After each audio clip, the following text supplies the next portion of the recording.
George Floyd. This large, beautiful rendering is of George Floyd, who lived from October 14th, 1973 until May 25th, 2020. He was arrested and killed because they thought that he passed a counterfeit $20 bill. So $20 was the price of his life. And as we know and as we understand, the horrid 9-minute plus period of time that he passed with the knee of an officer on his neck ended his life. His last words, he called for his mother. He asked his mother to take care of his children. He said he was dying and many, many times said that he couldn't breathe. His death ignited a movement across the world. You can't unsee that which was seen on that day. And so we honor George Floyd today and demand justice and thank Jerry Asham for this incredible painting. Ronald Foster. I chose Ronald Foster because I had realized that I had heard of him from a young woman that calls me very regularly and tells me what's going on in her life. And she works for John Burroughs. And it was her responsibility. He was a 32-year-old young man from Vallejo, which Vallejo is known to many people in the Bay Area as a very soulless, corrupt, dangerous place. He grew up there, and one of the things that attracted me as I was sort of going on, and before I remembered, I kind of knew about the case a little bit, he had this wonderful sort of very alive, mischievous presence. He just, his friends, he had many friends, they called him Cat Daddy. He had 2 kids from different marriages, and he loved his kids. And one of the pictures on my thing that seems to be missing is him with his children at a fair. And the young teenage boy was not at all like, get away from me, I'm not interested in you. He was like, I'm with my dad and I'm with my little sister. And this guy also took care of his mom. But he was no saint. He suffered from alcohol and drug addiction. And he seemed to have his life sort of in order, except that he just flipped into violence and lack of judgment. Not so much violence, but he stole things. And so he was on, I guess, what you'd call parole. He was profiled by a rookie cop when he was riding a bike back from just hanging out on a summer evening with his friends. And this rookie cop and his partner had been looking at the 2 of them and just getting, just bad mouthing him. So Ronell just left the bunch because he saw out of the corner of his eye, they said in the funeral, what happened, that the police were there. And the cop started screaming at him and threatening him. And so Ronell took off walking, at which point the man tasered and clubbed him with those huge flashlights many times, drawing blood, and then he shot him 7 times. What's interesting about this is that was in 2018 that this happened. A year later, that same rookie cop who had been exonerated and his reputation upheld by the police shot at another person who's in this raising up study that we're with. And only at the end of this last year did they get a new police chief who decided that he couldn't stomach that this cop who'd killed 2 men could stay with the police. So he made up some what he called technical reason that in shooting these 2 Black men, it wasn't that he shot the men, it was that he had endangered his comrades in doing so. And one of the things that John Burroughs has said so eloquently is that they will never admit that there's any kind of liability, that there's always some political reason for settlement to appease certain elements of the population. I've carried him for a long time in my heart because alcoholism runs in my family and did turn people around who were in very different circumstances and were always just let go if anything ever happened to them, if they were stopped or something. And I carry that in my heart so much. And I'm sorry that you didn't get a chance to see his face because he just has a great face. Freddie Gray. Freddie Gray was 25 years old when he was died in police custody in Baltimore. This is a candle, and this was a person we learned more about through Sophia's research. She's a ninth grader, and she studied Freddie Gray, shared it with our family.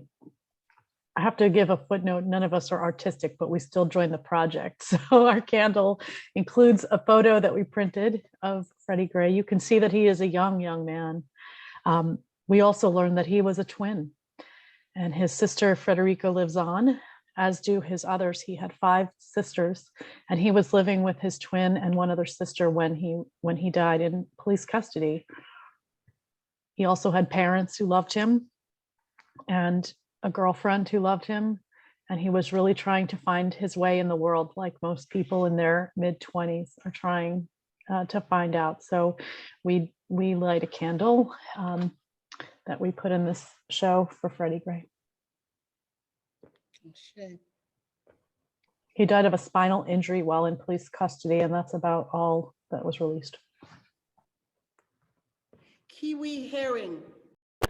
Okay, so my name's Charlotte Rubens, and I put this piece together about Kiwi Herring, talking about saying their names. Kiwi was born Kenneth, and it was, as you might be able to see, my piece is on a trans flag. Kiwi was a transgender woman and was married to a transgender man. And their names were a little fluid. Sometimes Kiwi wanted to be called Kiwi, but oftentimes people called her Kenny, and that led to some problems when the police did it. But one quote I like, Kiwi seems to have been a wonderful mother, was raising 3 children, there was 1 child lost in the family earlier.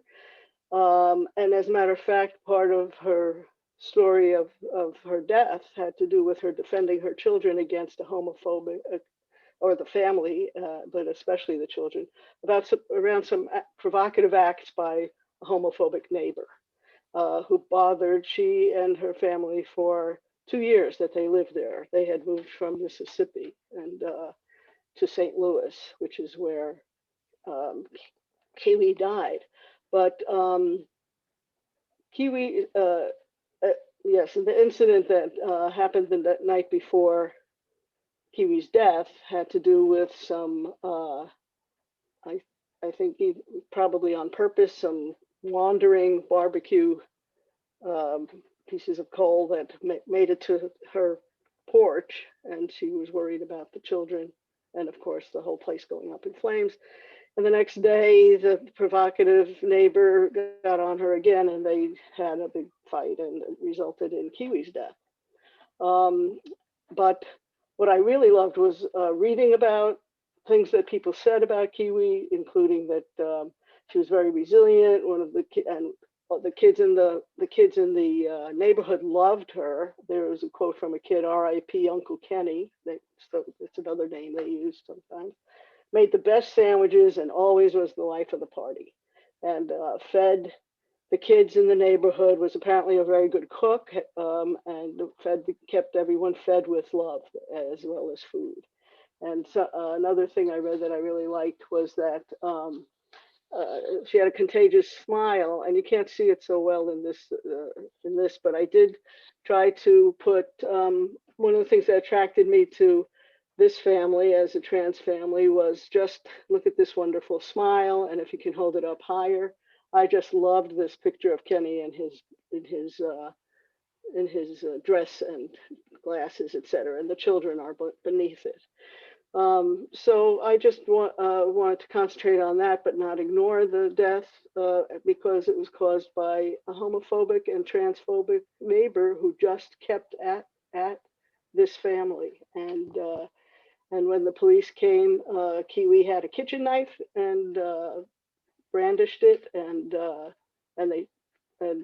family claims that the cops just shot her and did not try to do anything to calm her down or anything like that. But I grew to really like Kenny. I mean, Kiwi. I really loved her personality that came through in everything I read. And I'm sorry we lost her. And there were several vigils, including one a year later, all through that year for her. She was obviously loved by the community there, the LGBTQ community. So that's Kiwi. Rest in peace. And I love her name. Say her name. Kiwi Herring. Sterling Higgins was the person I learned about. He was a 37-year-old factory worker from Union City, Tennessee, with 2 young daughters. He loved performing rap in local clubs. And there were some vigils and a lot of activity after his death. He was a person also struggling with drug addiction. And the night that he was arrested, he called 911 asking for help. He was confused. Police came and talked with him, and he said he would go home, but then he didn't. He hid in this convenience store where he was. They called 911 again. The police came again. And rather than taking him to a hospital, they took him to jail, where there's a video of what happened there when he was struggling with one of the officers, and they put him on the floor and did something very much like what happened to George Floyd.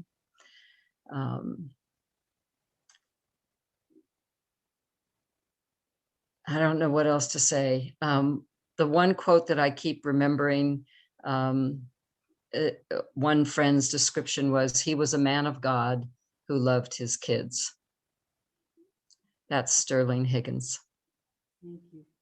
Amen. Tatiana Jefferson.